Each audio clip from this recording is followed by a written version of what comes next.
Close your eyes, breathe in slowly, hold it, and release. You are lying still, perfectly horizontal, suspended between wakefulness and something deeper. The ceiling above you is dissolving.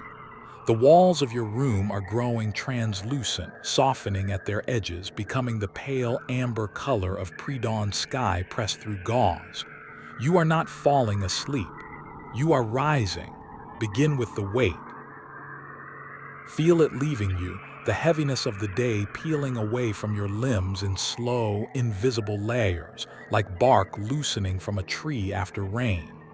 Your shoulders release first, then your hips, then the strange, persistent tightness behind your eyes that you have been carrying since morning, that too softens and falls away. Downward, always downward, back into the mattress, back into the earth, back into the geological patience of stone and soil that has been holding things long before you arrived and will continue holding things long after you have gone. Down there, beneath you, through the floor, through the concrete, through the bedrock, the planet hums.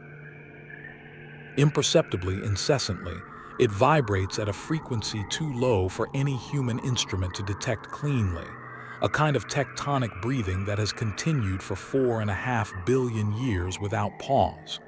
You have always been resting on top of something ancient. You have always been a passenger. Tonight, however, you are not staying. Tonight, the upward pull is stronger than gravity's insistence. Feel it beneath your shoulder blades, a gentle, persistent buoyancy, as though the air itself has decided to carry you. Your body grows lighter with each slow breath. The blanket against your chest weighs almost nothing now. The pillow beneath your head is dissolving into cloud. You are lifting. Softly, without urgency, without the violent roar of a rocket engine or the shuddering drama of a launch pad, you are simply rising. The way a thought rises just before sleep takes it. The way heat rises from summer pavement in slow, invisible columns, effortlessly, naturally, as though this is what you were always meant to do. Through the roof now, and the night air receives you without surprise. Your neighborhood stretches below, familiar rooftops, the orange pools of streetlights, a dog barking somewhere 3 blocks away, its sound already thinning as you ascend. The roads are quiet at this hour. A single pair of headlights moves along the avenue, someone driving home from somewhere, unaware that above them, perfectly calm, you are already climbing past the tree line. Notice how the city looks from here. The grid of streets glows amber and white, a luminous circuit board pressed flat against the darkness of the land. Rivers catch the city light and hold it, turning them into slow rivers of fire. The coastline, if you can see it from here, traces a dark, irregular border between the lit land and the absolute black of open ocean beyond. Higher still, and the sound of dogs, of traffic, of wind through leaves, all of it is gone now, replaced by something that is not quite silence, but rather the absence of the particular frequencies you have always associated with being alive on the ground. A new acoustics, a cleaner quiet. You are entering the troposphere proper now, the lowest, densest, most turbulent layer of Earth's atmospheric envelope, a shell of mixed gases roughly 12 kilometers deep at the equator and somewhat thinner at the poles. This is where weather lives, all of it. Every hurricane ever named, every blizzard that buried a city, every afternoon thunderstorm that rolled across a wheat field in summer, all of it happened here, in this thin, energetic layer that clings to the planet's surface like morning breath on a window. Below you, cloud formations are becoming visible as architectural structures. What seemed like a flat gray overcast from your bedroom window reveals itself now to be a vast, three-dimensional landscape of vapor and ice crystals. Cumulus towers rise like white cathedrals, their bases flat and gray. their crowns boiling upward in slow, majestic convective columns. Cirrus trails streak across higher altitudes, those impossibly thin, feathery formations made not of liquid water but of tiny hexagonal ice crystals, each one a perfect and temporary jewel, catching the first pale light of stars above them. Breathe. The air at this altitude is still breathable, thin, cold, but still carrying oxygen. Temperature is falling steadily. At 10,000 meters, the ambient temperature outside your invisible passage is roughly minus 50 degrees Celsius, a cold so precise and total that it has almost no relationship to the cold you feel when you leave the house on a winter morning. This is not the cold of inconvenience. This is the cold of physics, of thermodynamic law, of altitude above a warming surface. And yet you feel only peace. The tropopause arrives almost without announcement, a thin, invisible boundary where the troposphere ends and the stratosphere begins, where the temperature gradient reverses and the air stops convecting, stops mixing and becomes instead stratified, layered still. Below this line, weather turbulence, the restless churning of a living atmosphere. Above it, a different world entirely. Calmer, more ordered, welcome to the stratosphere. Between 15 and 50 kilometers above sea level, this layer holds something extraordinary, the ozone layer, a diffuse concentration of triatomic oxygen molecules that has been quietly absorbing the sun's most violent ultraviolet radiation for hundreds of millions of years. Without it, the surface below would be swept clean of complex life within decades. Think of it as an invisible shield, forged by the same photochemical processes that produce the oxygen in your last breath, maintained in constant dynamic equilibrium between creation and destruction. Up here, the sky above you is no longer blue. Blue requires the scattering of sunlight through dense atmospheric molecules, Rayleigh scattering, the process that gives daytime its color. And at stratospheric altitudes, there simply is not enough atmosphere above you for that scattering to dominate. The sky is deepening, darkening, not to black, not yet, but to a shade of deep indigo that has no exact name in ordinary language. It is the color of very deep ocean seen from above, or the color at the edge of the universe in photographs taken by instruments more sensitive than any eye. You are watching the sky change color as you leave it behind. The curvature of the Earth is visible now, just barely, just at the edges of your peripheral awareness, a gentle, almost imperceptible convexity at the horizon line. The planet is round, and from here you can begin to feel it. 50 kilometers. The mesosphere begins. This is where meteors burn. Rocks that have traveled billions of kilometers through interplanetary space, surviving the formation of the solar system, crossing the asteroid belt, threading the gravitational landscape of the inner planets, they end here, in a flash of ionized gas and visible light in the cold. Shooting stars are not stars. They are ancient stones meeting the last resistance of a thin, cold atmosphere. You pass through where the meteors burn, unhurried, unscorched. The thermosphere now, where the auroras live. During periods of intense solar activity, charged particles from the sun interact with Earth's magnetosphere and funnel down toward the polar regions, colliding with atmospheric molecules and exciting them to luminescence. Oxygen glows green, then red. Nitrogen shimmers in blues and purples. Tonight, as you rise, perhaps you pass through a faint aurora, a green shimmer at the edge of visibility. A curtain of cold fire that parts gently before you and closes again behind you, as though the sky itself has drawn a curtain between the world you are leaving and wherever you are going. 350 kilometers, 400 kilometers, a light ahead. Not starlight, something more deliberate than starlight. A warm, amber glow, soft and familiar, moving against the starfield with impossible steadiness. As you approach, the shape resolves, angular, human, brilliant. Solar panels spread like the wings of a metal-working dragonfly, 16 panels arranged symmetrically, catching sunlight on their photovoltaic cells and converting it into the electricity that keeps people alive inside. The International Space Station. There it is, 408 kilometers above the surface. Your surface. The surface where your body rests in a warm bed with clean air and comfortable temperature. 6 human beings are currently awake or asleep in a pressurized aluminum cylinder.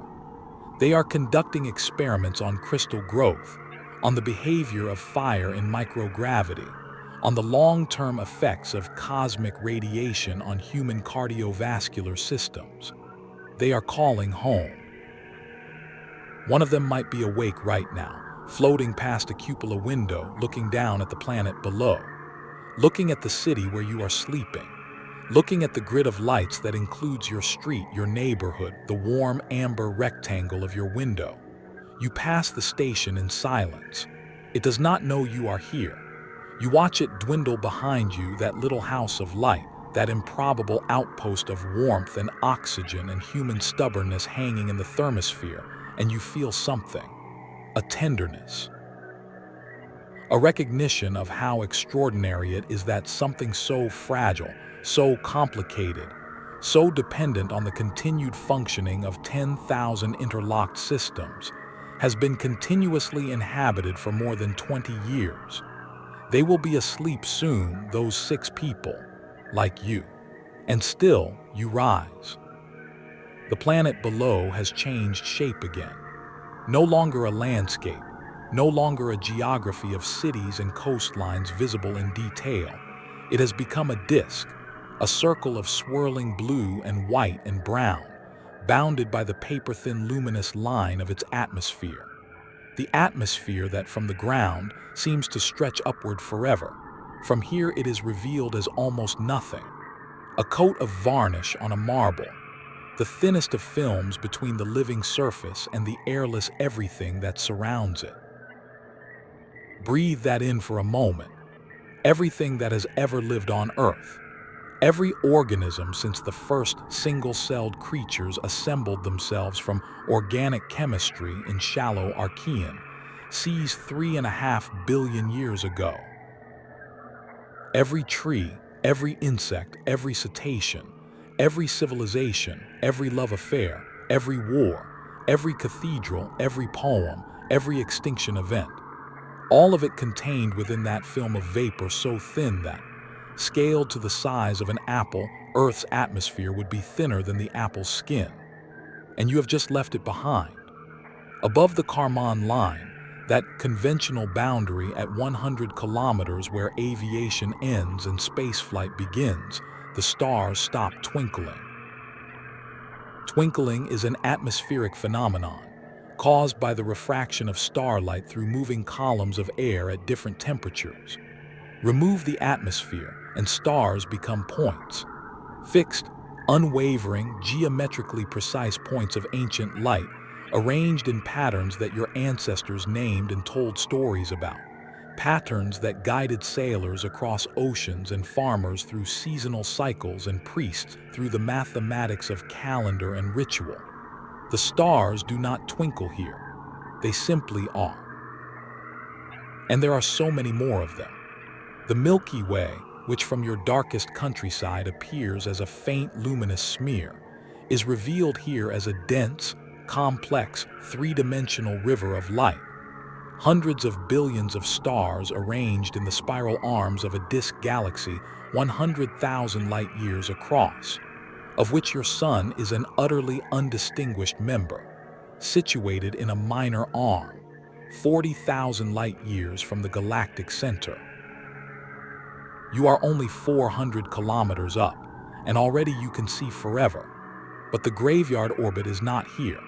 The graveyard orbit is much, much farther.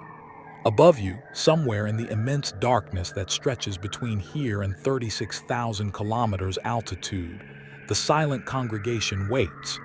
The derelict machines, the retired sentinels, the aluminum and titanium artifacts of 20th and 21st century human ambition, circling in the eternal patience of geosynchronous space. You have barely begun to climb. Rest your breathing. Let it slow. Tonight the distances compress like dream distances, where you understand that you are far from home without the discomfort of travel. Tonight the climb is effortless, and still you rise. Somewhere between 800 and 6,500 kilometers above the planet, the architecture of near-Earth space changes fundamentally. You would not see it with your eyes. No light defines the boundary here. No visible curtain separates what lies below from what lies above.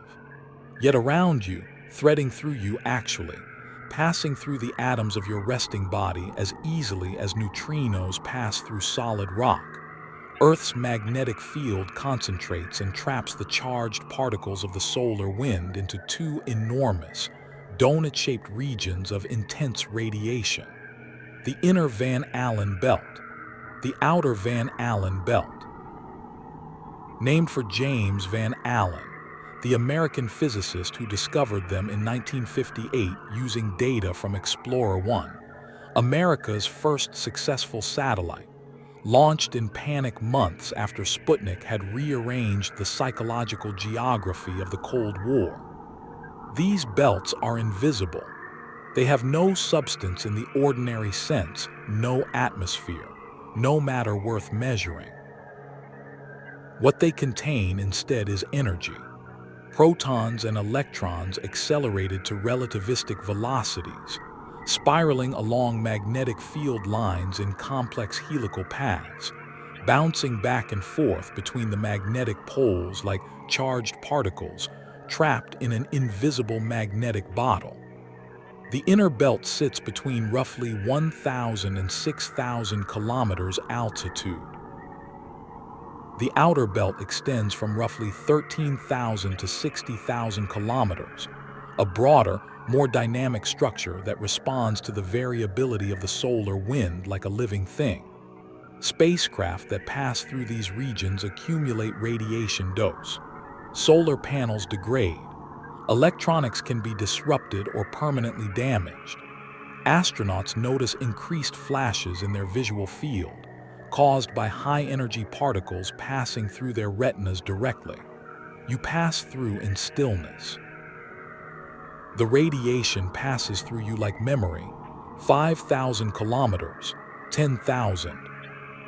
The inner belt is behind you now, and Earth below has become something to describe rather than something to see in detail.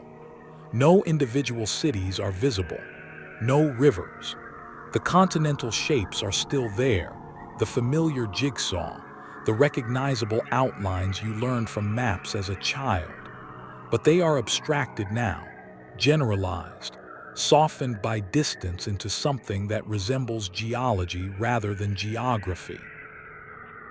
The Amazon basin shows as a darker green against the lighter greens of South America's savanna regions. The Sahara is a vast pale swathe across northern Africa, so large it seems impossible that it was once a green and lake-filled landscape 6,000 years ago, when the planet's axial precession positioned North Africa's climate differently. From here, the planet's rotation is measurable if you watch long enough. One full revolution every 23 hours and 56 minutes, a sidereal day, the true period of Earth's spin relative to distant stars. 15,000 kilometers. You are now at altitudes where GPS satellites operate, the constellation of medium Earth orbit spacecraft that have, over the past 3 decades, quietly become as fundamental to modern civilization as electricity or clean water. The entire system depends on relativistic corrections, adjustments to the satellite clocks that account for the fact that time passes slightly differently at high altitude and high orbital velocity than it does on the surface. Einstein was right. Even the technology in your pocket confirms it. At 20,000 kilometers, the planet below is clearly a sphere. Not an inference, not an intellectual understanding, a direct, unambiguous visual fact. The circle of it, perfect against the black. The Terminator line, that graceful curve separating day from night, sweeps across the surface with the unhurried elegance of a clock hand, dividing the planet into its two halves of light and shadow. Two separate planets, seemingly, the bright one and the dark one. But they are the same planet, turning through its own shadow, following its own ancient rhythm, utterly unimpressed by the scale at which you now perceive it. The outer Van Allen belt is behind you. The cosmic ray background is present, those highest energy particles that originate from supernovae and active galactic nuclei throughout the Milky Way and beyond. Particles so energetic that even Earth's magnetosphere barely deflects them, that pass through solid lead as though it were air. Cosmic rays do not harm you tonight. They are simply a fact of deep space, like gravity or time. 35,000 kilometers. You are approaching a threshold. Not a physical threshold, no surface here. No boundary you could touch or cross, but a gravitational and mechanical threshold that has a name as famous as any in the history of human spaceflight. The Clarke Orbit. Arthur C. Clarke was a British science fiction writer and futurist who, in 1945, published a remarkable letter proposing what he called extraterrestrial relays. His central insight was this: at an altitude of approximately 35,786 kilometers above Earth's equator, an object in a circular, equatorial orbit completes exactly one orbit per sidereal day. This means that, relative to any fixed point on Earth's surface, the object appears motionless, hanging in the same spot in the sky always. A satellite placed there could serve as a radio relay station, visible continuously from an enormous fraction of Earth's surface. Clarke proposed this in 1945. The first geostationary satellite was not placed there until 1963. The Clarke orbit now contains hundreds of active operational satellites and thousands of retired or partially functional objects. It is, in practical terms, the most economically valuable real estate in the solar system, a circle in the sky 36,000 kilometers above a planet. Clarke died in 2008. The orbit still bears his name. The objects within it will likely outlast every other monument humanity has ever built. You are almost there. 36,000 kilometers. The Earth below is the size of a large marble, round and luminous against the black. The atmospheric haze that blurs the edges of the disk at lower altitudes is barely visible now. Just a faint brightening at the limb, a luminous rim that tells you the planet is wrapped in something living. The stars do not move, but now they seem somehow more present, more fixed, more ancient, as though at this distance from the planet's electromagnetic business, their reality has become more direct, less filtered. Sagittarius is there, low in the direction of the galactic center. Orion stands somewhere in the field Betelgeuse, that familiar reddish-orange. A red supergiant 600 light-years distant, that is, by cosmological standards, about to explode. It may have already exploded. The light of that explosion has not yet reached us. But here, at the threshold of geosynchronous space, something else catches what passes for your attention. A glint. A tiny, barely perceptible flash of reflected sunlight, catching the sun at a particular angle and sending a brief spark of light your way before the angle changes and it vanishes. Then another, slightly farther along the arc. Then another. The band is visible. Faintly, in the way that faint things reveal themselves, not by looking directly at them, but by acknowledging their presence at the edge of perception. The geostationary ring, a circle of metal and glass and expired propellant, describing an endless path 36,000 kilometers above the equator. Most of them are not active. Most of them have not been active for years or decades. They sit here now, wheeling in their slow, tidal circle, because geosynchronous orbit offers them nowhere else to go. There is no atmosphere at 36,000 kilometers to slow them down. There is no orbital decay, not on any timescale that matters to human planning horizons. They will remain here for centuries, for millennia, for geological epochs. Long after the specific political and economic structures that launched them have dissolved into whatever comes next, they will still be here, completing their endless circuits. Always here. You have arrived at the threshold. Before you, the graveyard orbit. Strictly speaking, the graveyard orbit is a band roughly 300 kilometers above the operational geostationary ring, a disposal region where space agencies and satellite operators boost their end-of-life spacecraft when their hydrazine fuel is nearly exhausted, safely out of the way of the valuable operational slots below. The word graveyard is both accurate and somewhat unfair. These are not corpses. They are not rotting. The vacuum preserves them with a perfection that no terrestrial burial or preservation technique can approach. They are more like libraries, silent, unvisited, holding information in their structure and composition and orbital parameters that no one is currently reading, but that remain technically available. Drift forward. Drift into the ring. The first object to resolve from a glint to a shape is nothing dramatic. A rough cylinder, perhaps 2.5 meters long, trailing a single surviving solar panel at an angle that suggests the deployment mechanism failed at some point. The body is covered in what was once a white thermal blanket. The white has been replaced by something darker, something mottled, browning and graying in the ultraviolet and particle bombardment of 3 decades in geosynchronous orbit. Someone's phone calls pass through that machine. Voices carried over 36,000 kilometers of vacuum, bounced off that antenna, and arrived in living rooms and offices and emergency medical facilities somewhere on the planet below. That satellite was infrastructure. It was, in its moment, as vital and unremarkable as the electrical grid. Now it is this. A quiet object in a quiet orbit, drifting past you in the starlight. You are in the graveyard orbit now. And there are hundreds more objects around you.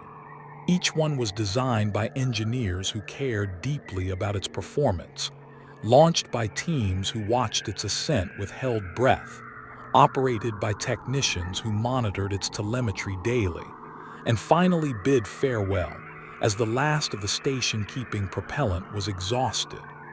These are not forgotten things. They are remembered things that have outlasted the era of their remembering. Drift here for a moment, suspended in the deep orbital quiet of 36,000 kilometers. The Earth below turns. The stars above wheel with the slow majesty of things that are indifferent to hurry. The derelict machines around you make no sound. Sound requires medium, and there is no medium here. But if there were, if sound could exist in vacuum, you imagine they would make the sound of very old clocks, of mechanisms built for permanence, still ticking, even after everyone who once listened to them has grown old and gone. Let that sound be the last thing you hear as you close your eyes more deeply. The sound of something built with care, continuing, continuing, continuing. Some objects earn their silence. Drifting now, not rising, the long climb is over. You move along the geostationary arc in a slow, patient arc of your own, passing through the congregation of retired spacecraft with the unhurried attention of someone walking through a very old museum after closing time. When the crowds are gone and the guards have dimmed the lights and the objects are returned briefly to their own company. Around you, antennas, solar panels, the geometric forms of spacecraft bus designs from 3 distinct generations of satellite engineering, each with its characteristic aesthetic, the cylindrical spin stabilizers of the 1970s, the boxy 3-axis stabilized platforms of the 1980s and 90s, the more elegant, streamlined forms of the 2000s, a visual archaeology of human ambition in geosynchronous space. But not all the residents of this silent congregation reside precisely at geosynchronous altitude. And there is one object, the oldest artificial object still in orbit around Earth, the oldest human-made thing still doing anything at all, that sits not at geosynchronous altitude but in a lower, more eccentric path, having never made it to GEO in the first place. Find it now. Follow the glint, Vanguard 1. It is approximately the size of a grapefruit. This is not a metaphor or an approximation chosen for whimsy. It is the literal description that NASA public affairs officers settled on in 1958, and it has never been improved upon because nothing describes it better.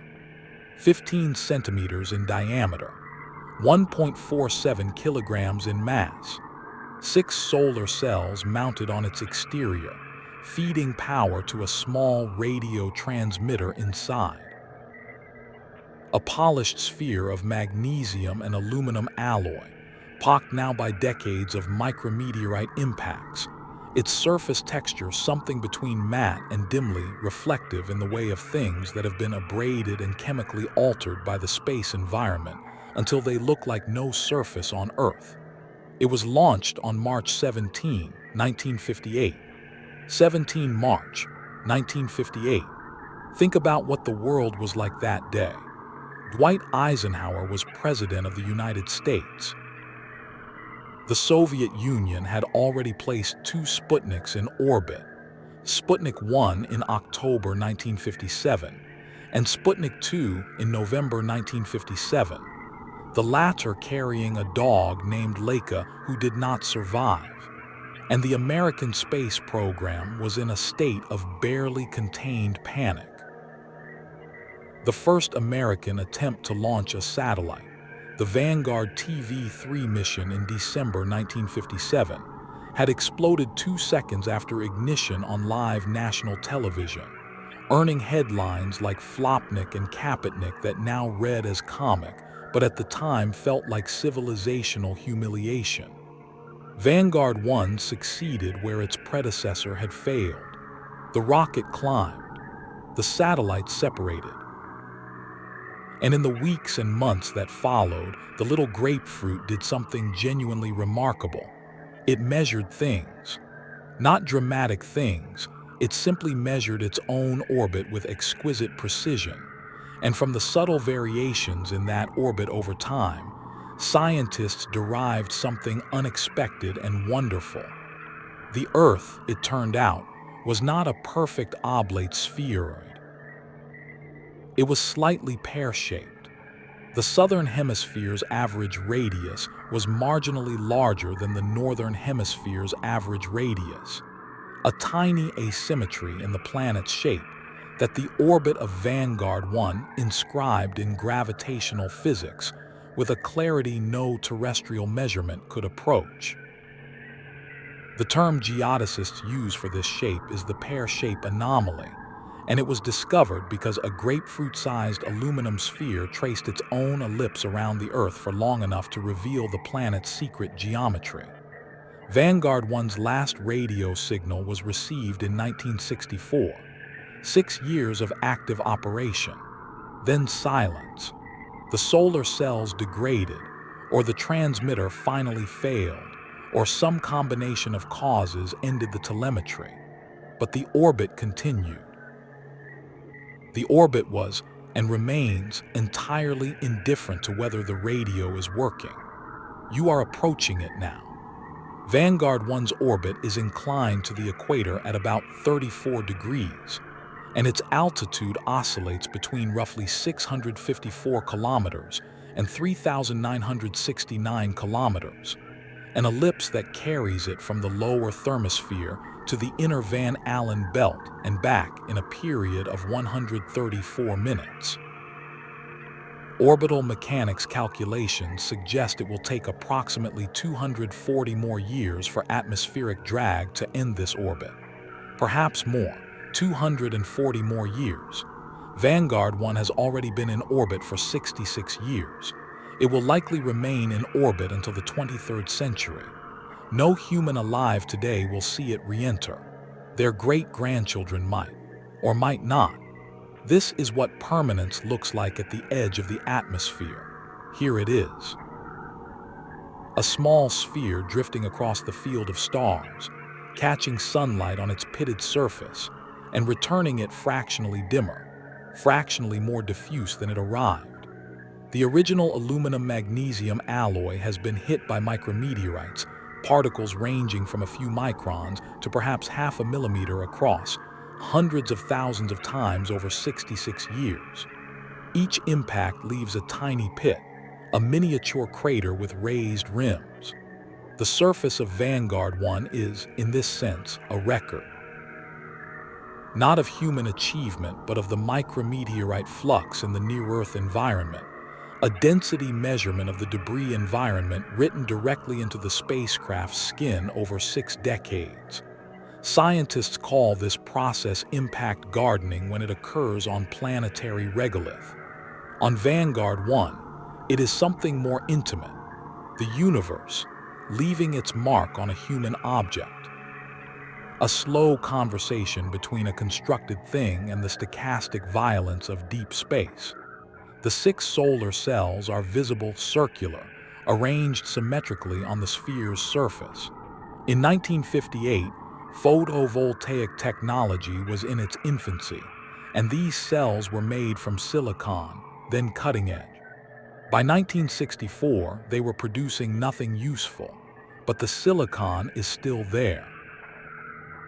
Altered darkened, its lattice disordered by decades of cosmic ray spallation, but still present on the surface of the sphere. If you could take a sample and bring it to a laboratory, you could date it. By analyzing the accumulation of certain cosmic ray-produced isotopes in the crystal, you could establish with some precision how long it had been exposed to the space environment. You could date an object you already know the age of, using the universe's own clocks. The universe keeps records, even of the things we made and launched and abandoned. Even of grapefruit-sized spheres sent up in 1958 by nervous engineers on behalf of nervous governments during a period of historical anxiety that has since resolved into something recognizable as history rather than crisis.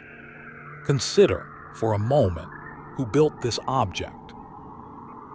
The Vanguard project was managed by the Naval Research Laboratory, with contributions from dozens of engineers whose names are mostly uncollected in the popular history of spaceflight. Yet their grapefruit circles the Earth still. Their calculation of orbital insertion parameters, their choice of aluminum-magnesium alloy, their arrangement of solar cells, these decisions persist in physical reality in a way that outlasts their own reputations. Somewhere, an engineer's grandchild knows that their grandparent made the oldest thing in orbit, and when those living people are gone, the knowledge will persist in databases and archives, increasingly remote, increasingly specialized. But the object will still be there, describing its inclined ellipse, entirely unaware of whether it is remembered. Objects do not require witness. This is one of the strange gifts of the cosmos to the things we make. They persist independent of whether anyone is paying attention. Drift past Vanguard 1 slowly. Give it the full measure of your passing attention. Notice the sphere's size. Notice how small it is. Notice how that smallness, far from diminishing it, makes it more remarkable, that something so small, so simple, so light, so unimposing has achieved what no pharaoh's monument, no medieval cathedral, no bronze statue or marble column or painted ceiling has managed to achieve. It has outlasted its era, and it is still going. Breathe. Carry the image of it with you as you continue along the arc. The oldest ghost, the grapefruit in the sky. The thing that measured Earth's pear shape and then fell silent and kept circling anyway, for 60 years and counting, through the presidencies and prime ministerships, through the moon landings and the Cold War's end and the internet and the smartphones, and all the accumulated strangeness of the decades that followed its launch. Still circling, always circling. Weather is the oldest human preoccupation with the future. Before calendars, before agriculture, before the concept of next year, there was tomorrow's weather. Will it rain? Will the storm pass? Will the sea be navigable? These questions preceded civilization. Their answers determined survival with brutal simplicity in a pre-technological world. Every culture that left records left weather records. Ancient Babylonians tracked cloud patterns on clay tablets. Chinese dynastic astronomers compiled centuries of meteorological observations. Medieval European farmers embedded their empirical weather knowledge into agricultural proverbs that were functionally more reliable than most early scientific predictions. And then, in the spring of 1960, a machine went into orbit that changed everything about how humans perceived the weather. TIROS-1, Television Infrared Observation Satellite, launched April 1, 1960. Diameter, 107 centimeters. Height, 56 centimeters. A drum, a cylindrical box covered in solar cells. 2 television cameras mounted on its base, spinning slowly to maintain attitude stability. It operated for 78 days. It returned 22,952 photographs of Earth's cloud cover from an altitude of approximately 700 kilometers. Those photographs showed, for the first time in human history, what Earth's weather actually looked like from above. The images were crude by modern standards, low resolution, black and white, with significant geometric distortion. But in those crude images were recognizable features. There were spiral cloud bands that meteorologists immediately identified as hurricane structures. There were frontal systems, the long, sinuous cloud bands that marked the boundaries between air masses, clearly visible as continuous features stretching for hundreds of kilometers. Weather had a shape. Weather, seen from above, was not a chaos but a pattern, a grand, three-dimensional choreography of fluid dynamics and thermodynamics on a planetary scale. Meteorologists who had spent careers studying weather from the ground suddenly had access to the synoptic view, the God's eye view, the view that revealed in a single image what was happening to weather over an ocean where no ships were sailing and no measurements were being taken. Humanity had been blind to the global structure of its own atmosphere, and with TIROS, it began to see. TIROS-1 is no longer in orbit. Its operational altitude was low enough for atmospheric drag to eventually degrade its orbit, and it re-entered sometime in the 1960s. But the series it inaugurated, 10 TIROS satellites in total, followed by the ESSA series, the NOAA series, and the current generation of sophisticated polar orbiters, continues to this day. Up here in the graveyard arc, however, There are other weather satellites, not TIROS class, those operated at low altitude and are gone. What persists in geosynchronous space are the geostationary weather satellites, the GOES series for the Western Hemisphere, Japan's Himawari series for the Western Pacific. These were placed at GEO altitude specifically because a geostationary satellite can image the same portion of Earth's surface continuously, every 15 minutes, 24 hours a day. Several of these platforms have been retired to the graveyard orbit above the operational GEO arc. Their successors continue their work in the operational slot below. The retired ones drift here now, their instruments powered down, their data storage units long since erased by radiation, their radio transmitters silent. Here is one now, drifting past, a GOES-class satellite from the 1990s. The body is perhaps 3 meters across, roughly cubic, with solar panels extended on both sides. The primary instrument was an imaging radiometer, a scanning mirror that swept across Earth's disk, building up images line by line in visible and infrared wavelengths. The communications antenna, a dish perhaps 1.5 meters across, still points vaguely earthward. That satellite saw hurricanes. Specifically, it probably saw the same hurricanes you saw in news footage in the 1990s. The familiar spiral cloud patterns, the eye wall structure, the rain bands spiraling outward from the center. The images it produced were processed, analyzed, incorporated into forecast models, and broadcast to television viewers who saw them as the satellite view in weather reports. In a very real sense, there are people alive today because this specific machine, now silent and drifting in the graveyard orbit, once scanned the surface below and sent its data home. That is not nothing. That is, in fact, everything.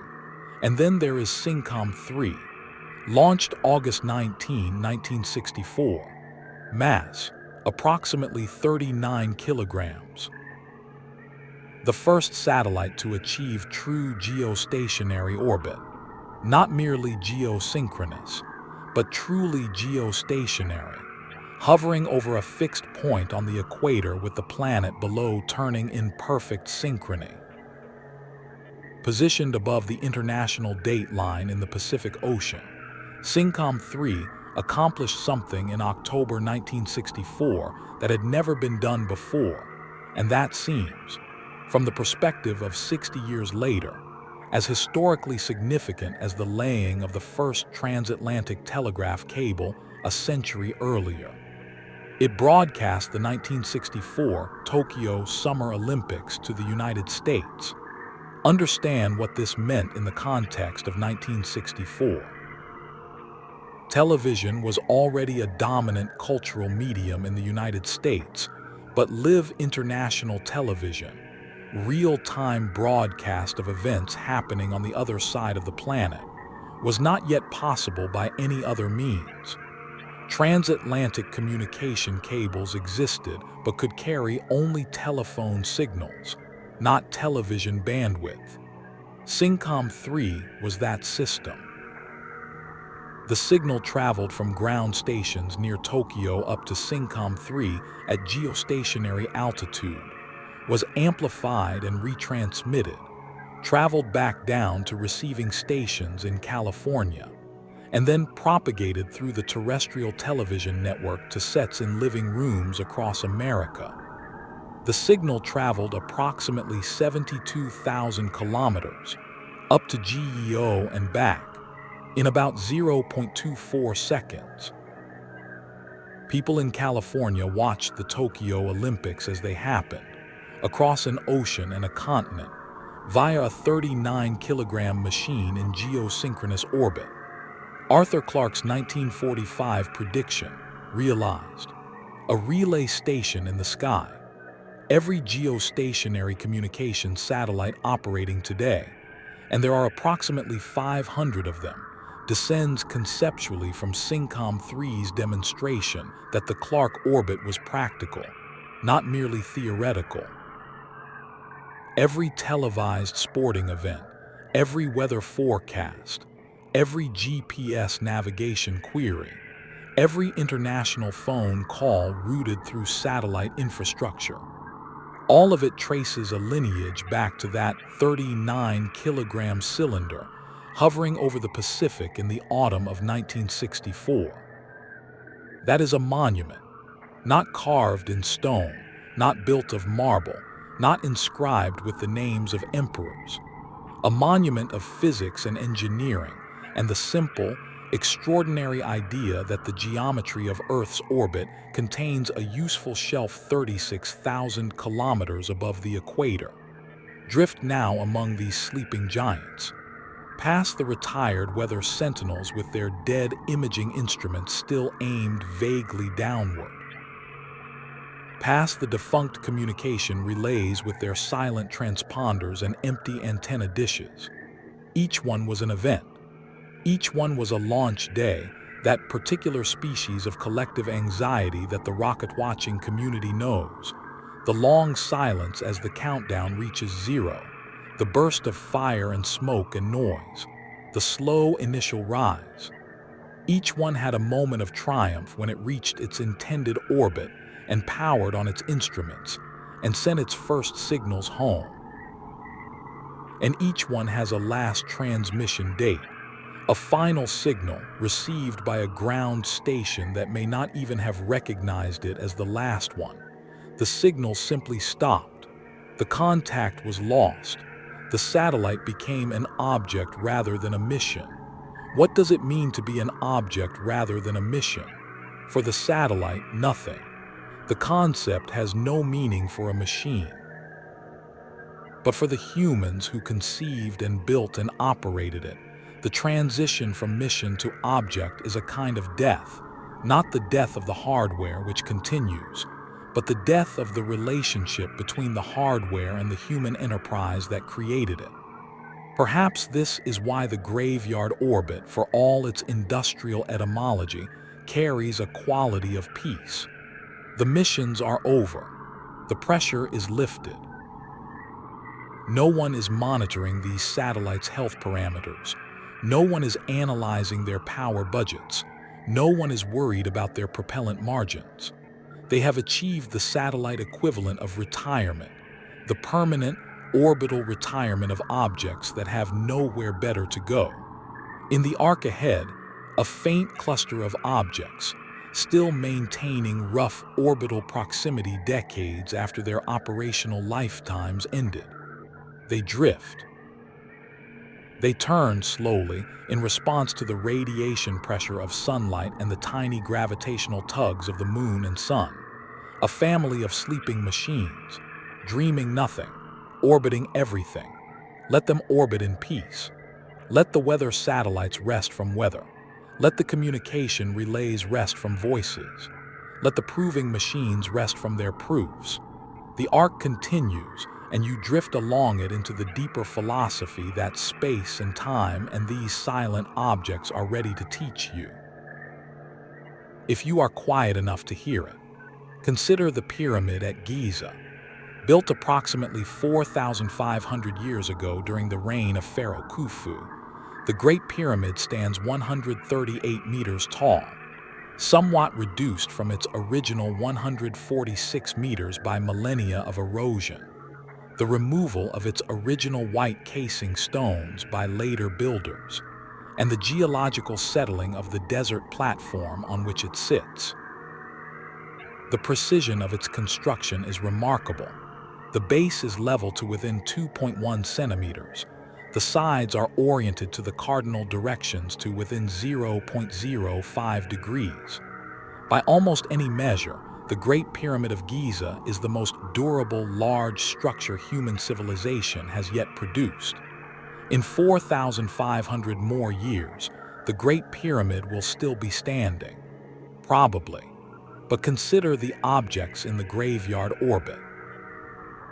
In 4,500 years, they will be there.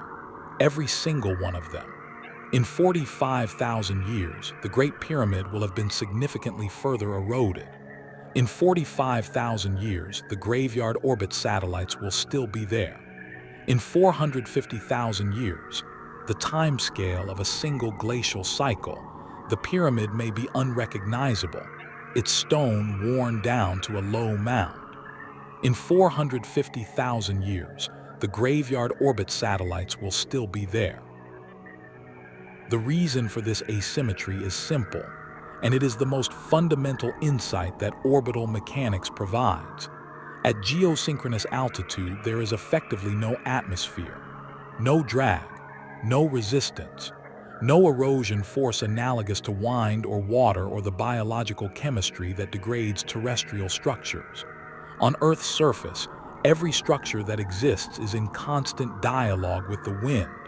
Stone erodes, metal rusts, concrete cracks as moisture infiltrates and freezes and expands.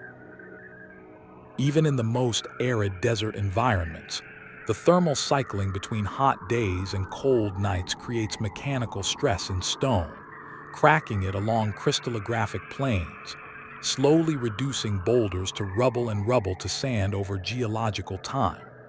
Every human monument ever built has been, from the moment of its construction, in conversation with the forces that will eventually unmake it. At geosynchronous altitude, this conversation has no partner. There is no wind. There is no moisture. The degradation mechanisms available to deep space are physical and radiative, not chemical. Now consider what forces do act on these objects. The moon pulls on near-equatorial objects with a force that has a component perpendicular to the equatorial plane. Over years, this inclination can grow to several degrees, which is why operational geostationary satellites must perform regular station-keeping maneuvers using small thrusters to push back against the moon's insistent tidal gravity. Dead satellites cannot do this. Their fuel is exhausted. Their thrusters are cold. The moon pulls, and they drift. Over centuries, a satellite in the graveyard orbit will develop an inclination of up to about 15 degrees before the cycle reverses, a pendulum-like motion that takes approximately 54 years to complete one full oscillation. The satellite traces out an inclined orbital plane that wobbles back and forth relative to the equator, never escaping geosynchronous altitude, but gradually writing a more complex path through space than the simple circle it began with. The second force acting on these objects is more subtle, more poetic, and more practically significant than it might initially appear. Solar radiation pressure. Light has momentum. This was one of the predictions of James Clerk Maxwell's electromagnetic theory in the 1860s, confirmed experimentally by Russian physicist Pyotr Lebedev in 1900. When light strikes a surface, it transfers a tiny amount of momentum to that surface, an effect so small it is immeasurable in everyday life, but significant over long timescales and large surface areas in the frictionless environment of space.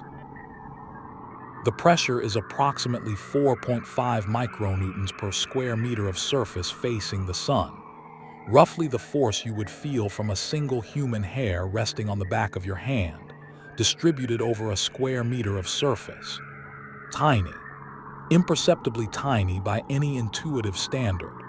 But in a vacuum with no drag to compete against it, solar radiation pressure acts continuously, every second, every day, every year.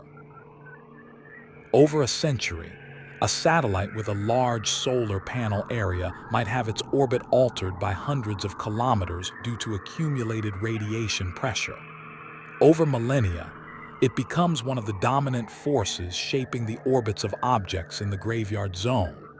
Think of it this way. The sun is slowly, patiently, over millions of years, rearranging the furniture of the graveyard orbit. The universe is finishing the engineering that humans started.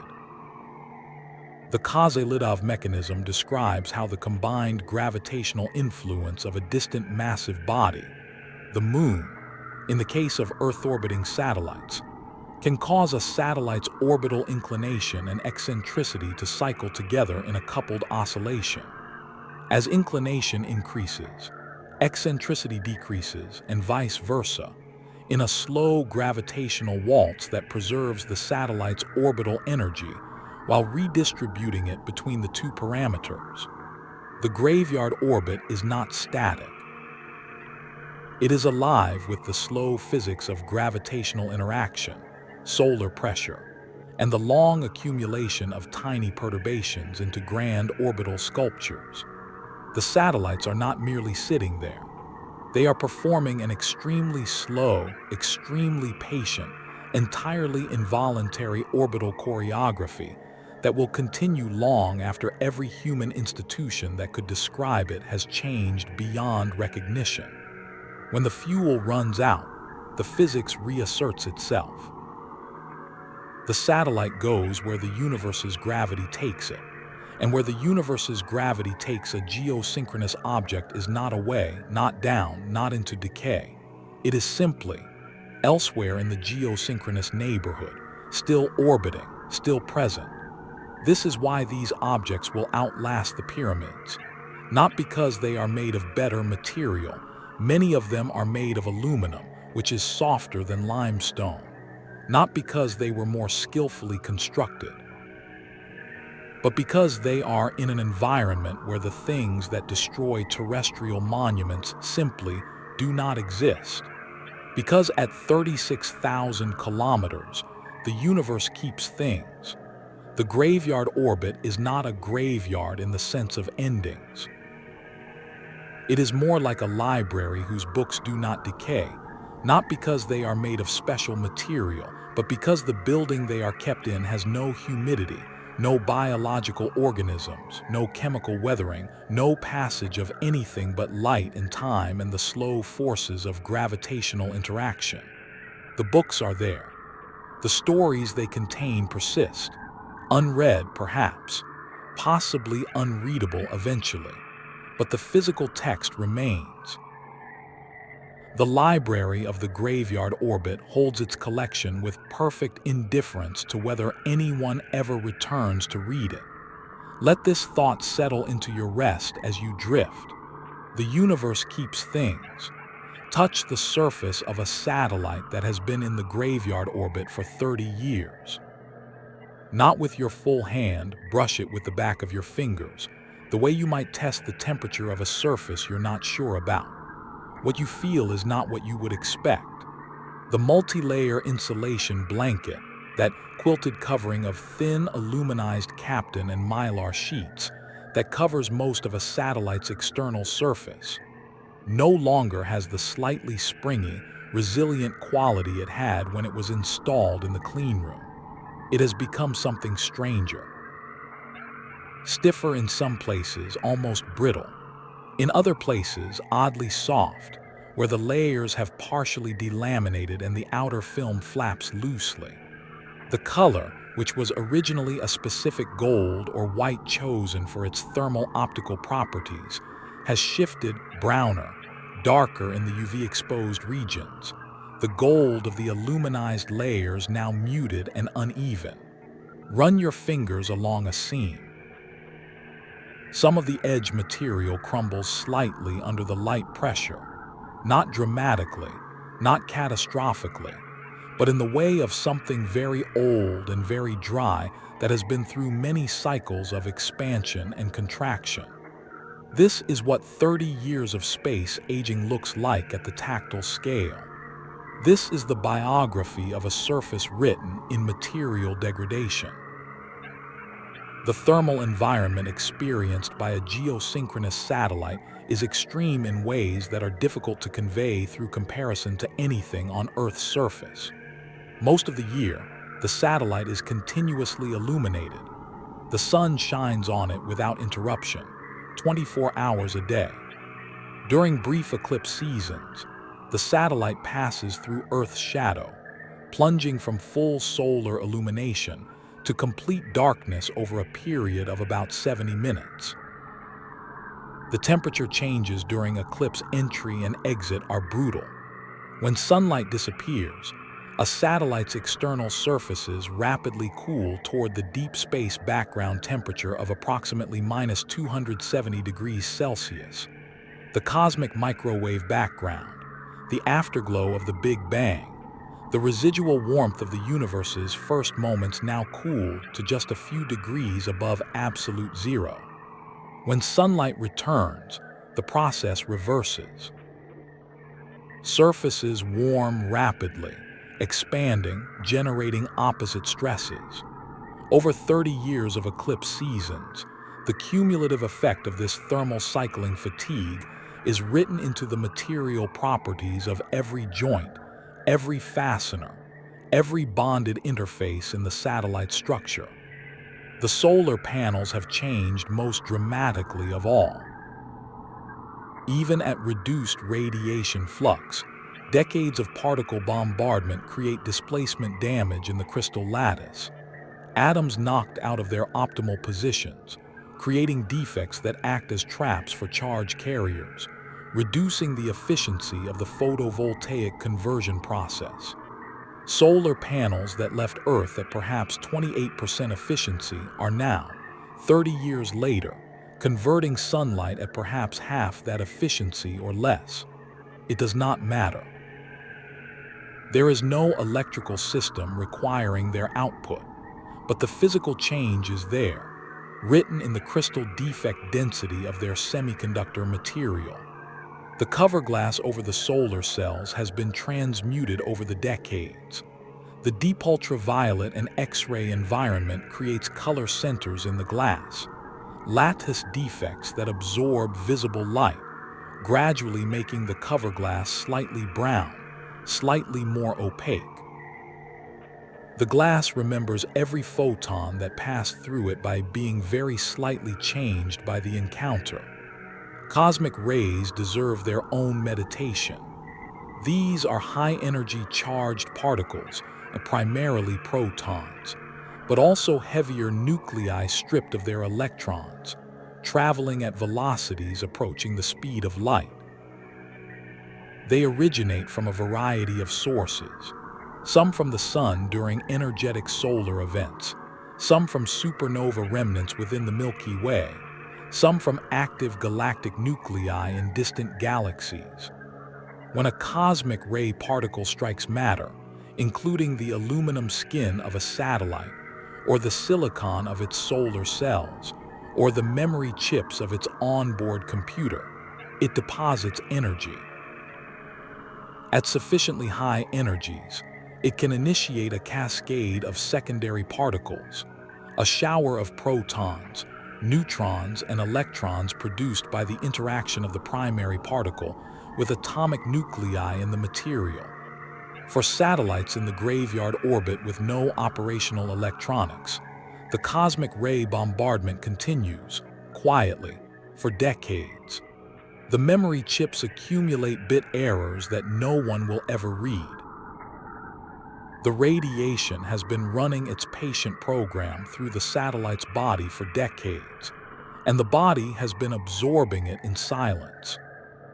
The silvered mylar thermal blankets deserve special attention because they are, in some ways, the most visually dramatic indicator of space aging. Fresh from the clean room, multi-layer insulation blankets have a brilliant, mirror-like quality. They are, quite literally, mirrors, with aluminum deposited on the surface of polyimide film at molecular scale thickness to create a highly reflective optical coating. After decades in the space environment, the mirror-like quality is diminished. The surface has become matte in the impact-abraded regions, and in some areas the outer aluminum film has been physically removed by micrometeorite hits. But the blanket structure, the underlying captain film, the thin fiberglass mesh separator layers between the aluminized sheets, remains largely intact. The blanket that looks so changed from the outside is, at the structural level, still doing approximately what it was designed to do. Changed, aged, pitted, browning at the edges but functional. Still there, the aluminum structure beneath all these surface layers is the most durable of all. Aluminum in the space environment undergoes essentially no corrosion, no atmospheric oxygen, no moisture. The aluminum maintains its mechanical properties with extraordinary fidelity over the timescales we're discussing. This is the skeleton of the satellite, the frame. While everything else ages and changes and degrades around it, the aluminum skeleton maintains its geometry. Think of it as an analog to certain deep-sea archaeological sites, where ordinary organic material has been consumed by the biological and chemical processes of the ocean environment, but metal artifacts remain. Ancient shipwrecks sometimes preserve bronze cannons long after every plank of the wooden hull has been consumed by wood-boring organisms. What remains is the skeleton of the ship's story. The graveyard orbit satellites are ships at the bottom of a sea that has no water, no biological organisms, no chemical processes that attack metal. They are preserved not partially but almost totally. The most perfectly preserved archaeological sites in the known universe are the derelict spacecraft in geosynchronous orbit.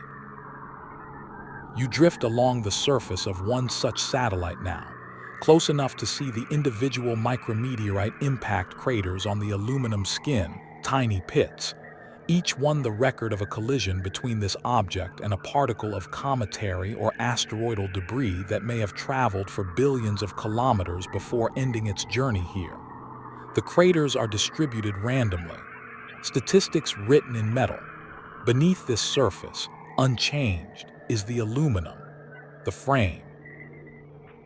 The skeleton of something that was once purposeful, that once carried voices and images and data between the sky and the ground, that once had a mission and operators and an orbital slot in a frequency coordination database maintained by the International Telecommunication Union.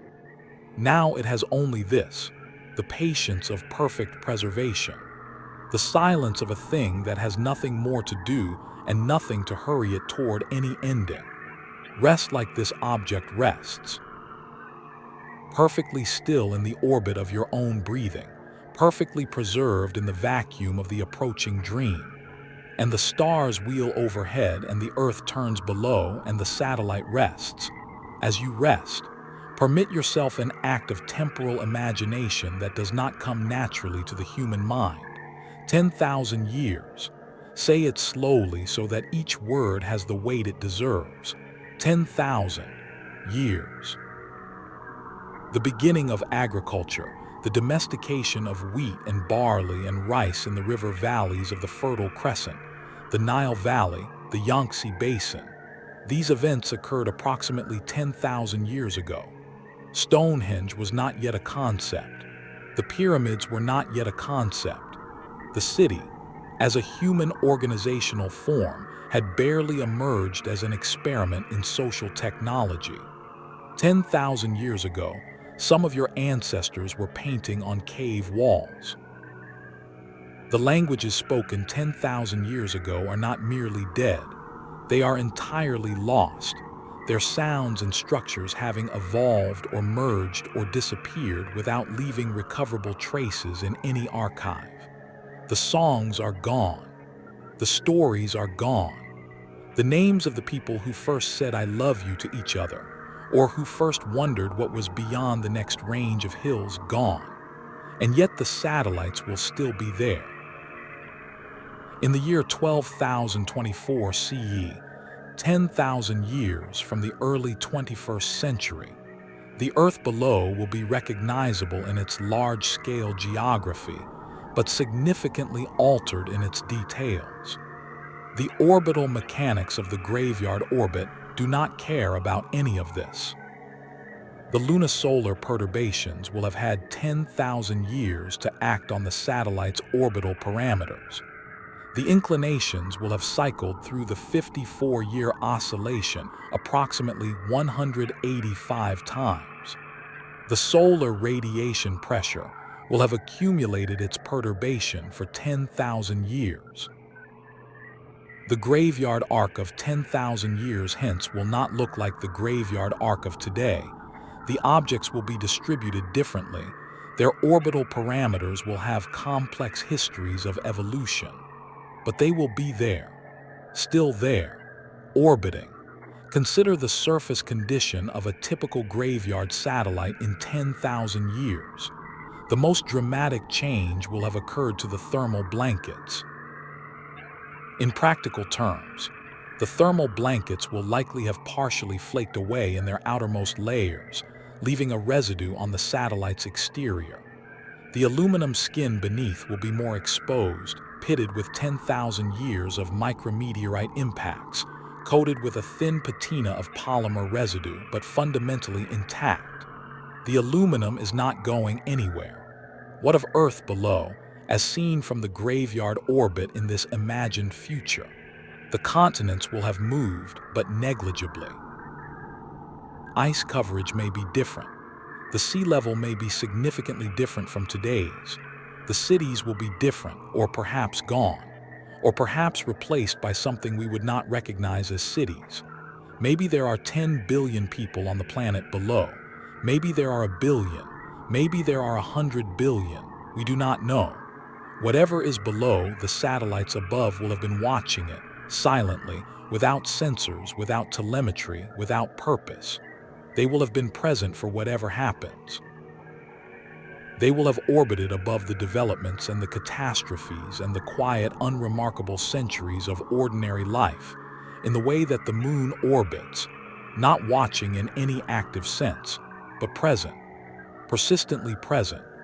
There is a concept in phenomenology, the concept of the witness, something that is present to an event, that occupies the same temporal moment as the event, that can in principle carry information about the event, even if it is not recording it in any conventional sense. The satellites are witnesses in this sense. They were present during every quiet Tuesday and every catastrophic Thursday of the late 20th and early 21st centuries, and they will be present for whatever comes next. Witnesses made of aluminum and titanium, recording nothing, forgetting nothing, simply there. The physicist Gregory Benford coined the phrase the long now to describe the temporal perspective that considers not just the immediate present, but the broad arc of human deep time, past and future. The long now foundation has been building a clock designed to run for 10,000 years, a physical artifact intended to embody the perspective of deep time, to serve as a reminder that human decisions have consequences on scales longer than any individual or institution naturally considers. The graveyard orbit is already this, already a 10,000-year clock, already an artifact of deep time, already a physical reminder that certain decisions, the decision to launch, the decision to place retired satellites in a disposal orbit, the decision to build with aluminum, have consequences on scales that dwarf the planning horizons of any corporation, any government, any civilization. Purpose outlives intention. This is something the universe knows, even when we do not. Carry yourself further along this imagined timeline. 100,000 years, a number that spans an entire glacial cycle, the time during which vast ice sheets covered much of North America and Northern Europe. Sea levels were 100 meters below present, and anatomically modern humans were navigating a profoundly different planetary climate. In 100,000 years, everything will be different. The current interglacial will almost certainly have ended. The civilizational structures of the 21st century will be as distant, as imperfectly remembered, as the tool-making cultures of Homo heidelbergensis are to us today. The satellites will still be there. If a space-faring civilization of that era were to retrieve one of these objects for analysis, they would find something extraordinary.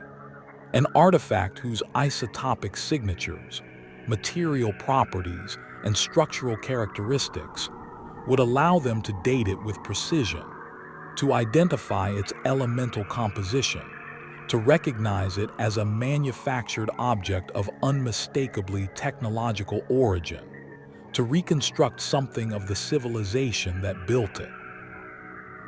They would hold in their hands, or their equivalent of hands, a message from the distant past, not a message anyone intended to send, a message that the act of building and launching encoded in physical reality anyway, because physics keeps records whether we intend it to or not. Drift in this thought, the satellites as unintentional time capsules, encoding in their material properties and orbital parameters a detailed record of early 21st century technology, the particular moment in history when humans first mastered the trick of putting heavy objects in permanent orbit around their home planet. Not our greatness, not our wisdom, just our existence, our having been here. A record of the fact that for a few centuries there was a technological civilization on the third planet of this small yellow star. Rest in that thought. The satellites orbit, the years accumulate, the universe continues its business, indifferent to the counting of any particular planet's revolutions. And still in the geosynchronous arc, the aluminum waits, patient as stone, more durable than stone, the patience of perfect preservation in the perfect environment for it. 1 million years. The human species, in its current anatomical form, has existed for approximately 300,000 years. In 1 million years, Homo sapiens, as we currently define the species, will almost certainly no longer exist in its present form.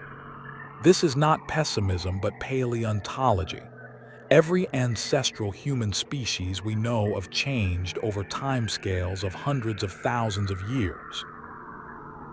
The humans of 1 million years hence, if there are any, will be related to us in the way that Homo heidelbergensis is related to us, recognizable as belonging to the same broad evolutionary lineage, but profoundly different in ways we cannot predict. 1 million years from now, the graveyard orbit satellites will still be there. 1 million years of micrometeorite bombardment represents a significant geological event at the scale of an object the size of a satellite. The term gardened is used by planetary scientists to describe surfaces that have been modified by small impacts to a degree where the original surface has been substantially reworked. A satellite that has been in geosynchronous orbit for 1 million years will have its outer surfaces gardened to depths of millimeters. The original machined aluminum surface covered by a layer of impact ejecta and impactor material. The whole thing a miniature regolith. The satellites in 1 million years will be growing their own skin of impact products. A new surface, accreted from the collisions of 1 million years. A skin that records the entire million-year history of the micrometeorite environment. The metals remain. Copper wiring, its polymer insulation long gone, will remain as copper. The wire will be bare but there. The shape of the electrical network that once carried signals through the satellite still exists as a physical structure in space, stripped of its insulation, but geometrically intact. An archaeologist with sufficient patience and technology could reconstruct the circuit diagram of a satellite retrieved from the graveyard orbit in 1 million years. Not from operating electronics, not from intact insulation, but from the bare metallic skeleton of the wiring, the geometrical relationship between components, the physical logic of the circuit layout. The satellite is an archaeological site in orbit, its stratigraphy not vertical but temporal. Consider now the larger question that this scenario poses. If the graveyard orbit satellites of the early 21st century are still present in 1 million years, and if there exists at that time some form of civilization capable of observing and analyzing them, what do those objects tell about us? They tell that we existed. This is not trivial. A civilization that existed 1 million years ago and then went extinct would leave very few traces. Their electromagnetic transmissions would have dispersed to undetectable levels. Their structures on planetary surfaces would be significantly eroded. Their artifacts in low planetary orbit would have long since deorbited and burned up. But their geostationary and graveyard orbit artifacts, those would persist. A sufficiently advanced civilization, passing through this solar system 1 million years from now, could survey the geosynchronous zone and detect the presence of manufactured objects. From that detection alone, they could infer the former existence of a technological civilization on this world. They might not know who we were, but they would know we were here.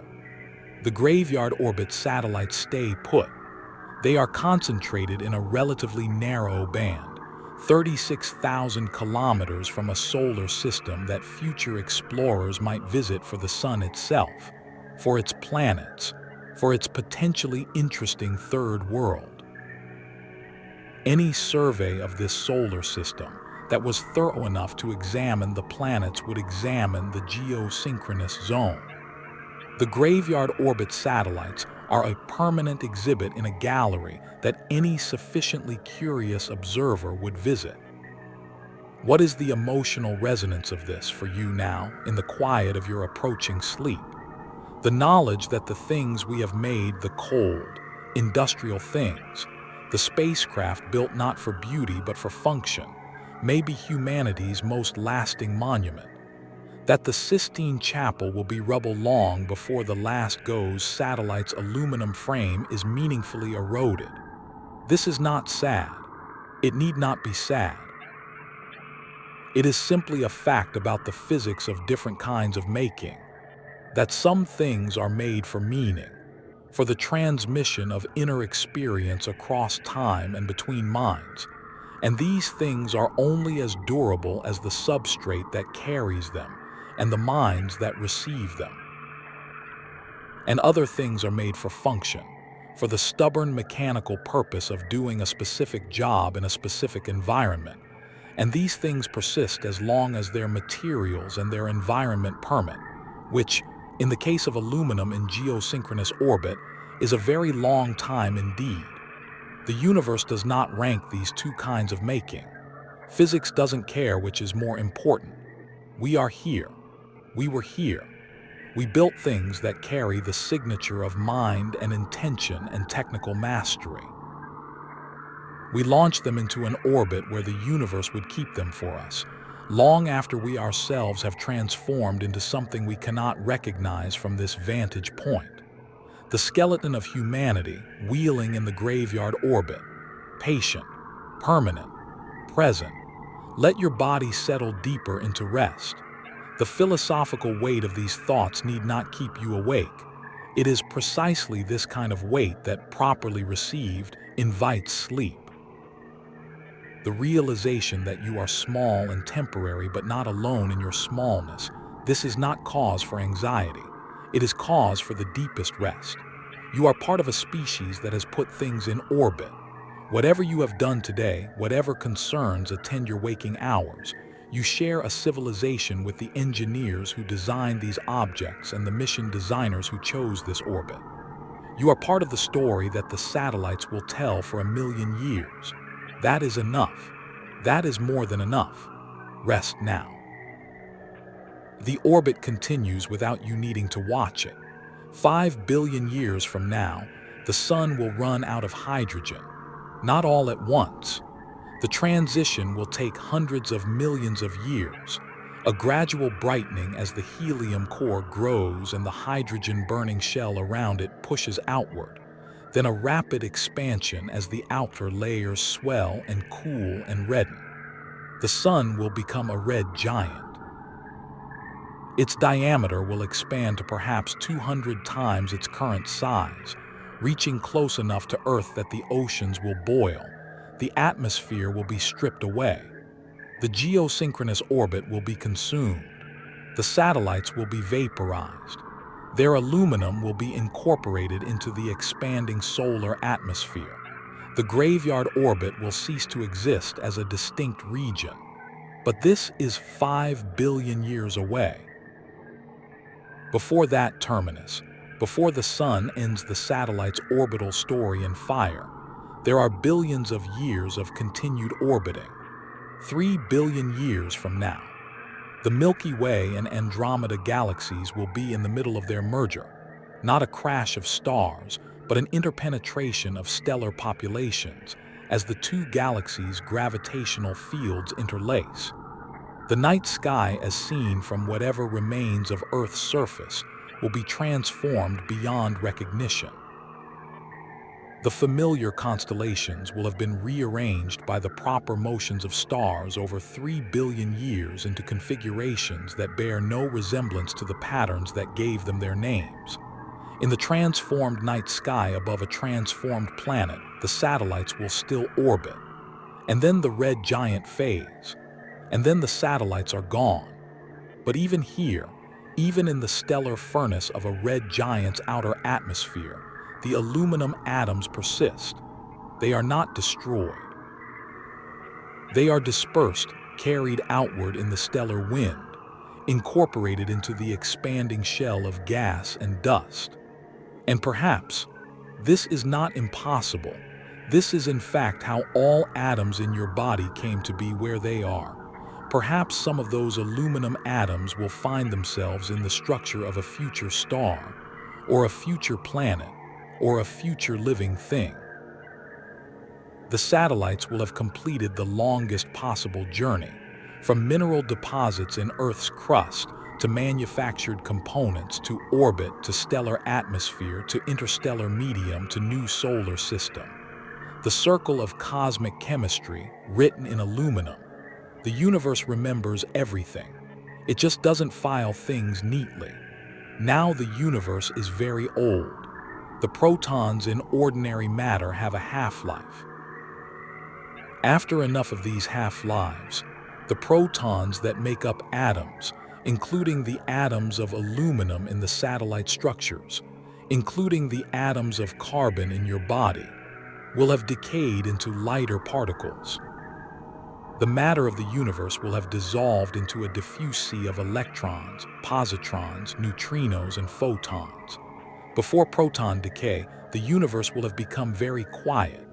The last stars will have burned out. The stellar population of galaxies will decline over trillions of years. The last low-mass red dwarf stars, burning cool and slow, these will dim and die over timescales of 10 trillion years. The Milky Way will become a galaxy of cold remnants. No new stars forming. Darkness.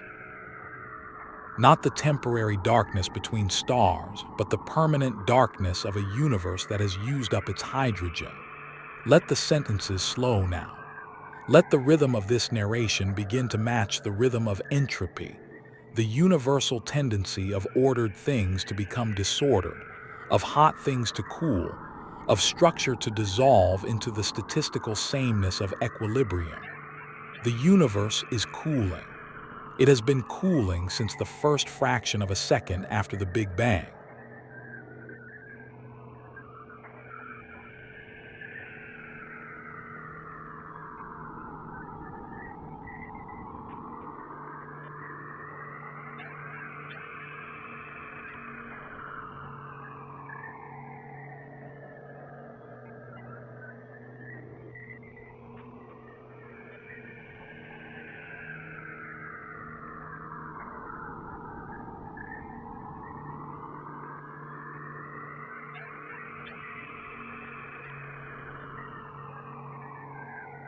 It will continue cooling for trillions of years more. And as it cools, as the temperature gradient that drives all physical processes narrows and narrows, the rate of events in the universe slows. Fewer photons, fewer interactions, longer and longer intervals between anything happening anywhere. This is not destruction, this is physics. This is the patient, inevitable progress of thermodynamics in an expanding universe. Entropy increases. Your breath is slowing. Feel it slow.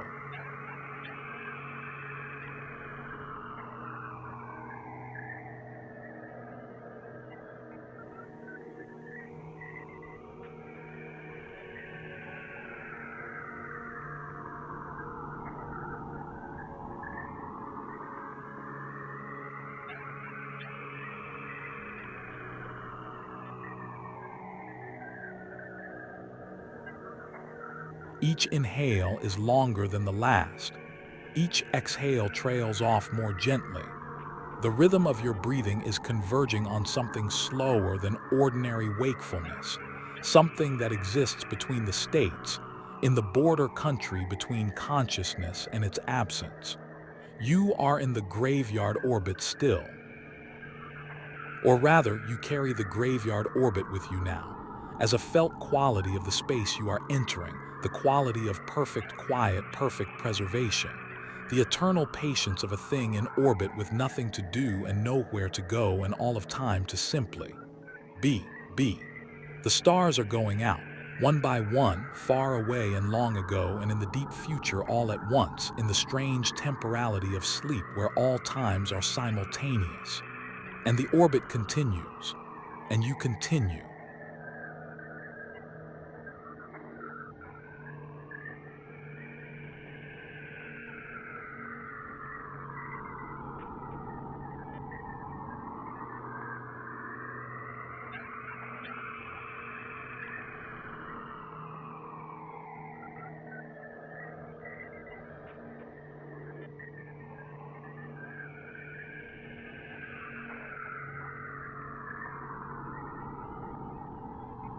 Continuing.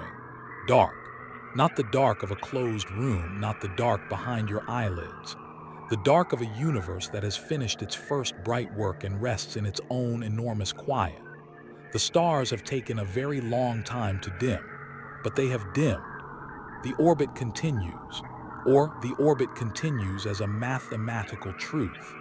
The path that was inscribed by the satellite's insertion into geosynchronous space exists in the causal structure of the universe, whether or not any matter still traces it. The orbit is a fact about geometry and gravity. Gravity does not stop. The space-time curvature of a mass does not forget it was there. The orbit remembers. Consider what the word remember means at the end of time. The universe has a different kind of memory, physical, not neural. The universe remembers the past by being the current state of matter and energy that the past caused. Every arrangement of particles right now is the necessary consequence of every prior arrangement.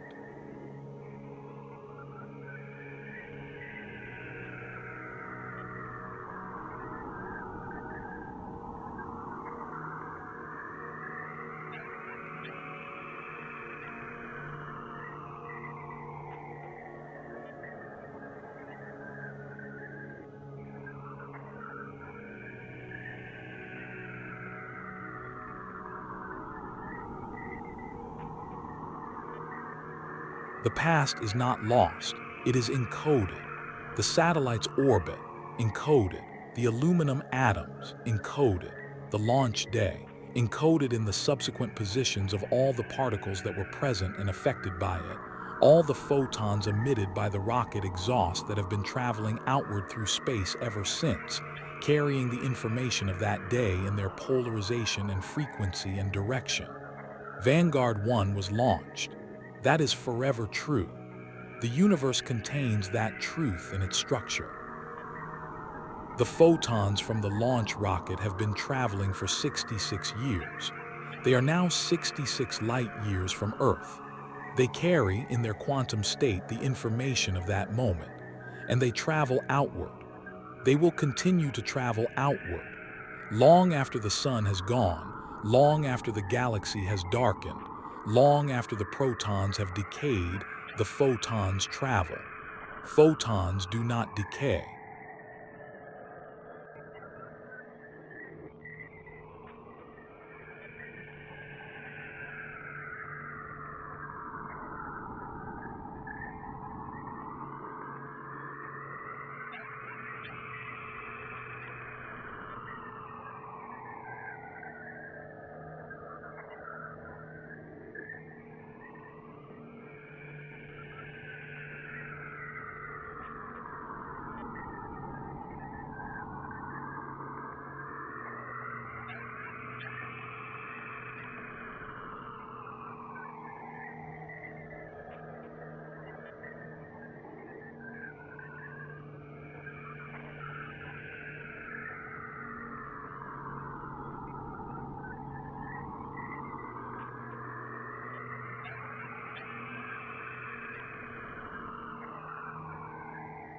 They simply become less energetic, their wavelength stretched by cosmic expansion, their frequency falling, their energy diminishing, but they travel.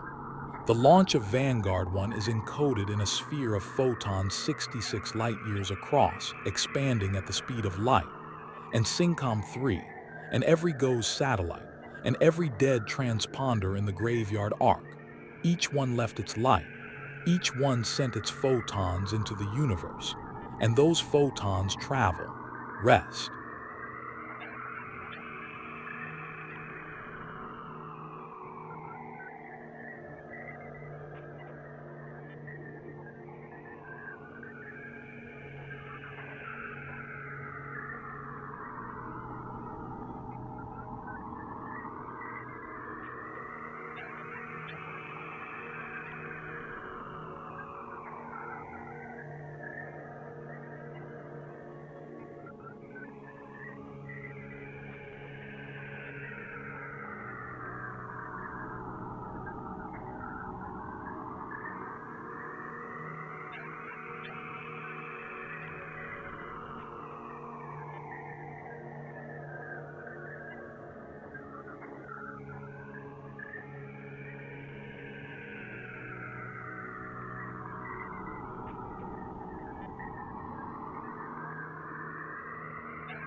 Let your body be as still as an object in orbit. No muscular effort, no resistance to gravity, just the resting weight of a body that has finished its work for the day, that has turned over its awareness to whatever process manages the body's housekeeping while the conscious mind releases its grip. The grip is loosening.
The universe, in its final eons, experiences something that physicists call the heat death, not dramatic death, not explosion, not collapse, but equilibrium.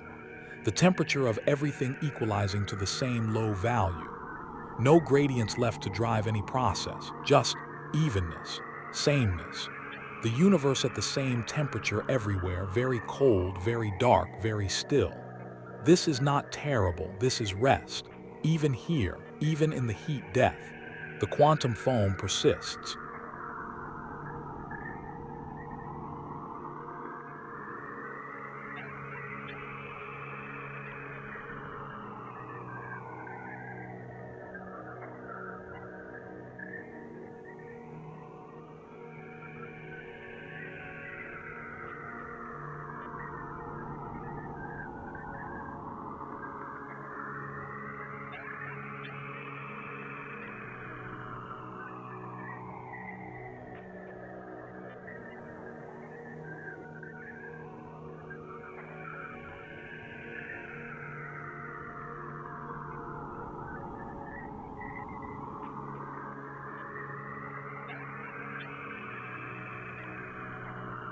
At the Planck scale, space and time themselves fluctuate. The vacuum is not nothing. The vacuum is something, a quantum field in its ground state, not zero energy, because quantum mechanics forbids the certainty of zero. Even in the emptiest space and the coldest time, virtual particles pop into and out of existence, energy fluctuates, geometry trembles at its smallest scales. The void is not empty. The void remembers, breathe, in and out, the orbit, the silent arc.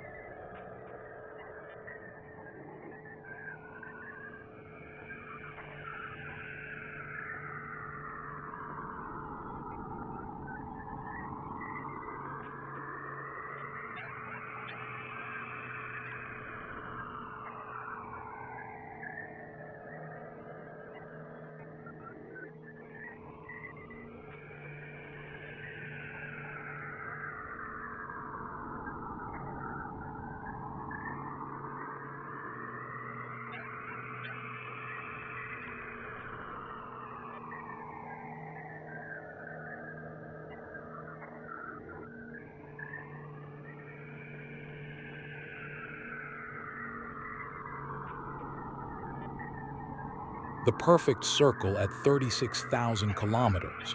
The mathematical truth that a sufficiently massive central body and a sufficiently high circular velocity and a sufficiently precise altitude combine to produce a path that repeats endlessly, without energy input, without engine, without will. The orbit is an equilibrium, gravity pulling inward, velocity carrying outward, the two balanced precisely. The path that results from their balance is the circle.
And the circle has no beginning and no end.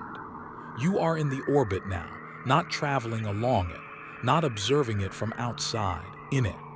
The orbit is the quality of where you are, the still point, the balance point, the point where the forces that would move you have found their precise equilibrium with each other and left you suspended, in the deep quiet of the graveyard, of the ark, of the night. Vanguard 1 drifts.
Somewhere in the inclined ellipse between 600 and 4,000 kilometers, a grapefruit-sized sphere of aluminum and magnesium describes its path.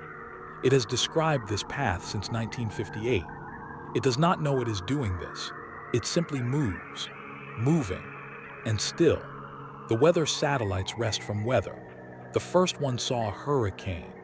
The images came down, black and white and blurred, and the meteorologists looked at them and saw the spiral arm of a great rotating storm.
They knew what weather looked like from outside itself. They knew the shape of the thing they had always been inside of. Now the satellite rests. The seeing is over. The having seen remains. Syncom 3 relayed the Olympics. A swimmer in Tokyo touched the wall. The signal traveled up.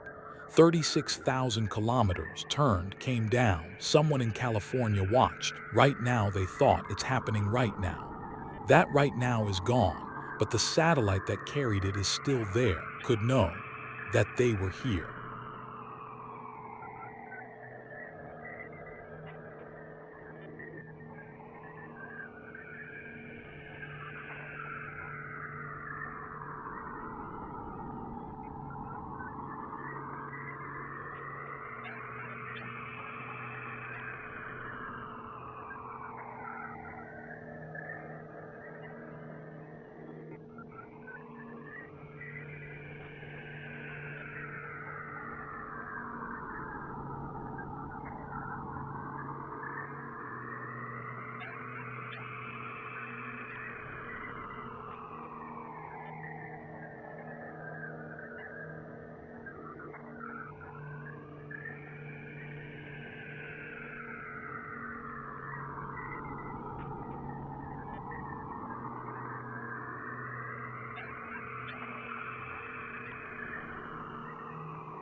You are here.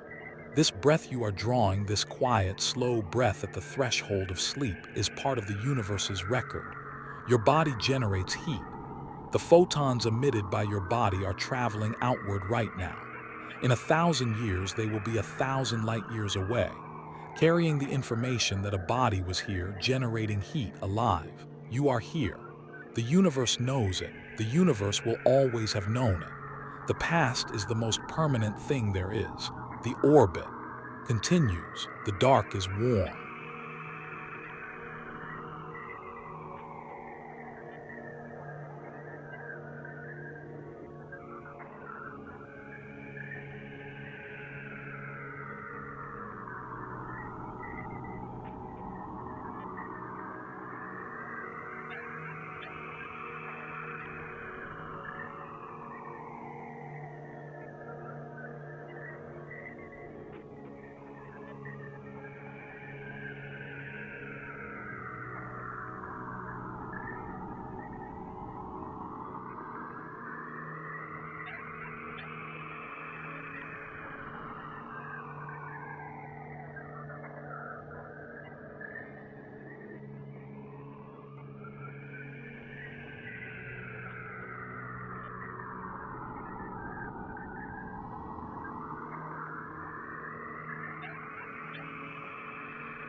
The quiet has texture. The distance is not far at all, just altitude. Just the upward direction through air, through the Van Allen architecture, through the silence of increasing altitude until the silence is complete and the orbit is there and the machines are there, patient and preserved and permanent. You are not separate from them. The same physics that keeps them in orbit keeps you on the planet. You and they are in the same gravitational system. You are all falling through the same universe.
Falling together, and the aluminum drifts, and the stars that made the aluminum drift in the slow rotation of the galaxy, and the galaxy drifts, and everything drifts in the same direction, which is no direction at all, which is the direction of more space. Opening ahead, always opening. The satellite is still, you are still, the orbit is still, still, still, still.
The graveyard orbit holds everything that was placed in it.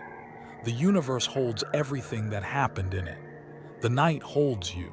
Sleep.